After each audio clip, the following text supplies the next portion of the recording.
Hello, everyone, and welcome to the Writer's Canvas, where we break down tips and tricks to help make your writing immersive and engaging. Today, we're diving into a challenge that many writers face, especially in fast-paced environments like fanfiction, the good parts paradox. Let's get into it.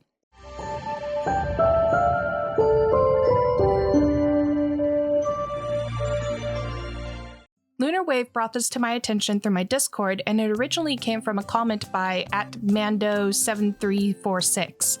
They noticed a trend among newer writers, particularly in fanfiction, where excitement and enthusiasm push them to turn out chapters at lightning speed, all to get to the good parts they can't wait to showcase.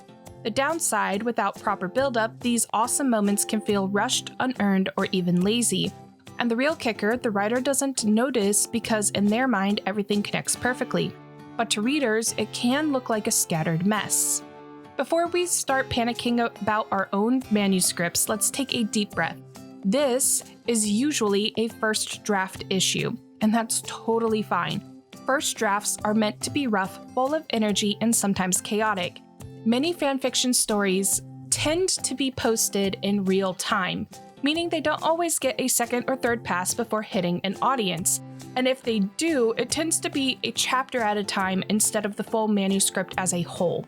The nature of fanfiction means that it thrives on raw creativity and instant engagement, so rushed pacing makes sense in that space. However, skipping the build-up can dull the impact of those high-energy moments. The good parts paradox isn't a death sentence. It's just something to keep an eye on. If you're flying through your first draft to get to the juicy bits, embrace it.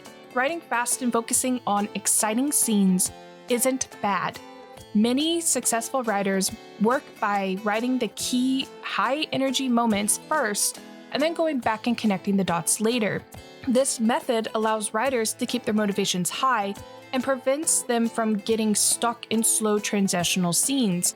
In fact, some writing methodologies, like the tentpole method, encourage this style. The idea is that you write your major plot points, the big, exciting moments first, and then build the rest of the story up around them. This method is especially useful for writers who struggle to maintain momentum. However, if these tentpole scenes don't have proper support, they can feel hollow. That's where revisions come in. Your story isn't just a collection of cool moments, it's a journey. If your draft feels like a series of disconnected highlights, ask yourself, what events led up to this moment to make it hit harder? How can I build anticipation for this reveal or climax? What consequences follow that need time to breathe? By framing each exciting scene as something to build toward and recover from, you naturally create a more immersive and well-paced story. One of the biggest pitfalls of the good parts paradox is skipping the emotional weight needed to make those moments land. Ask yourself, if I introduce a major plot twist, does it feel deserved?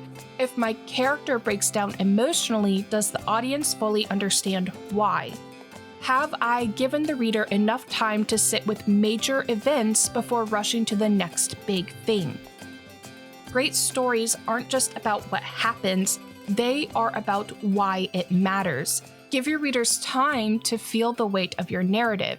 To diagnose pacing issues, try outlining your existing draft after you've written it. Summarize each scene in one sentence.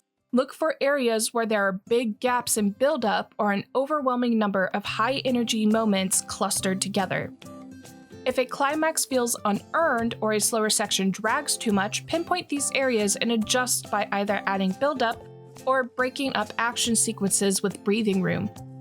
A well-paced story isn't just about speed, it's about rhythm and momentum. At the end of the day, as long as you recognize what needs adjusting, you're fine. And a great way to keep track of all of those adjustments is through a story Bible. A story Bible is a comprehensive guide to your world, your characters, and plot elements. Think of it as your personal reference book, a place where you record important details so you don't have to keep everything stored in your head. A story Bible is crucial for consistency. Have you ever reached the middle of a draft and realized you completely forgot a side character's name, or occasionally changed a city's location? That's where the story Bible comes in. It helps prevent plot holes, continuity errors, and unnecessary confusion by keeping all the information you need in one place. A story Bible should introduce several key sections to help maintain consistency and organization throughout a story. World building is crucial, covering locations, magic systems, political structures, and cultural traditions.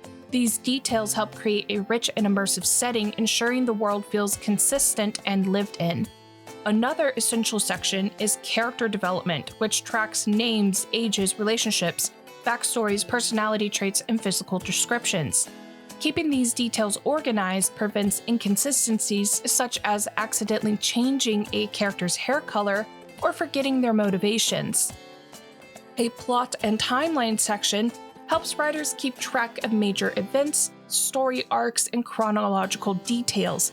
By outlining when key moments occur, writers can avoid plot holes and maintain a logical sequence of events, especially in complex narratives with multiple timelines or points of view.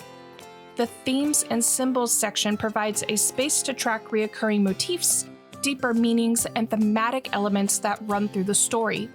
Noting these in advance helps reinforce the story's core message and ensures a consistent tone. While every writer's story Bible may look different, these sections form a solid foundation for crafting a well-structured and engaging narrative. There's no right way to create a story Bible. You could keep it in a Google Doc, an Excel spreadsheet, a physical notebook, or even a set of sticky notes covering your wall like a conspiracy board. The key is to make it usable for you, whatever that looks like. I'm actually halfway through creating a structured story Bible resource for you guys, and we'll probably have it done here in the next few days. I'll keep you guys posted. That's a wrap on this episode of The Writer's Canvas. If you had fun or learned something new, don't forget to tap that like button, share it with your fellow wordsmiths, and hit subscribe to keep the inspiration rolling. Got a topic you're dying to see covered? Drop it in the comments below. I'm always up for a good writing challenge.